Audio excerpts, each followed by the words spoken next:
안녕하세요. 뿌리 깊은 나무 학원입니다.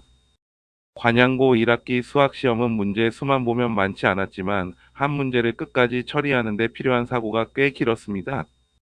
중간고사는 식을 세우고 그래프를 해석하는 과정에서 끈기가 필요했고 기말고사는 여러 조건을 빠짐없이 나누는 꼼꼼함이 훨씬 중요했습니다. 특히 익숙한 유형을 외워서 푸는 방식보다는 처음 보는 조건을 직접 정리해보는 힘이 필요했던 시험입니다. 화면을 보면서 두 시험이 어떻게 달랐는지 살펴보겠습니다. 중간고사와 기말고사는 모두 20문항으로 출제되었습니다. 문항수 자체는 많지 않았지만 학생 입장에서는 시간 압박을 크게 느꼈을 가능성이 있습니다. 중간고사에서는 항등식이나 2차 함수처럼 식과 그래프의 관계를 길게 따라가야 하는 문제가 부담을 줬습니다. 기말고사에서는 부등식과 경우의 수를 중심으로 조건을 하나씩 나누고 예외가 없는지 계속 확인해야 했습니다. 두 시험 모두 문제를 읽자마자 바로 계산하는 것보다 먼저 어떤 조건부터 정리해야 하는지를 판단하는 과정이 중요했습니다. 중간고사에서는 항등식이 6문항으로 가장 많았고 2차 방정식과 복소수도 각각 4문항씩 출제됐습니다. 초반에는 기본 문제도 있었지만 중반 이후부터 풀이호흡이 긴 실력 심화 문항이 이어졌습니다. 특히 항등식에서는 주어진 식의 구조를 그대로 계산하기보다 어떤 관계를 이용해야 하는지를 먼저 찾아야 했습니다.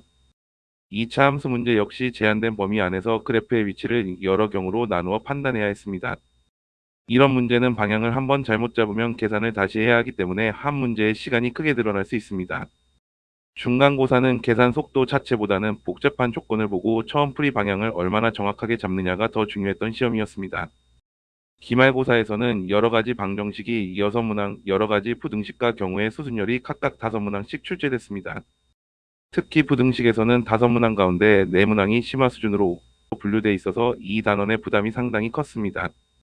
부등식 문제는 식을 풀고 끝나는 것이 아니라 소직선 위에서 범위를 정확하게 정리하고 정수의 개수까지 놓치지 않고 확인해야 했습니다.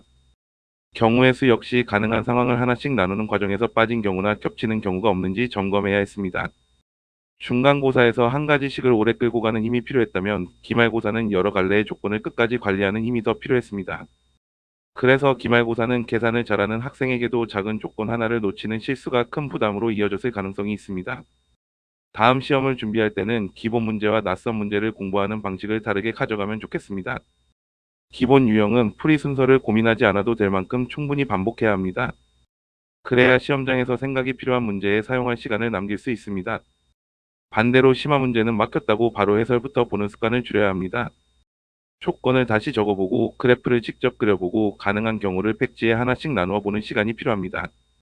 정답까지 가지 못하더라도 스스로 어디까지 정리할 수 있는지를 확인하는 과정이 쌓여야 낯선 문제에서도 출발점을 잡을 수 있습니다. 실전 연습에서는 문제별 정답률만 보지 말고 한 세트를 시간 안에 끝까지 풀어보면서 자신이 어디에서 오래 머무는지도 점검해 보세요. 관양고 시험에서는 기본 문제를 빠르게 처리하는 힘과 어려운 조건을 스스로 정리하는 힘을 함께 준비하는 것이 필요합니다. 이번 1학기 시험 치르느라 모두 고생 많으셨습니다. 다음 시험에서는 문제를 많이 푸는 것에 그치지 않고 낯선 문제를 만났을 때 스스로 시작하는 연습까지 함께 해보시기 바랍니다. 이상 뿌리 깊은 나무 학원이었습니다. 감사합니다.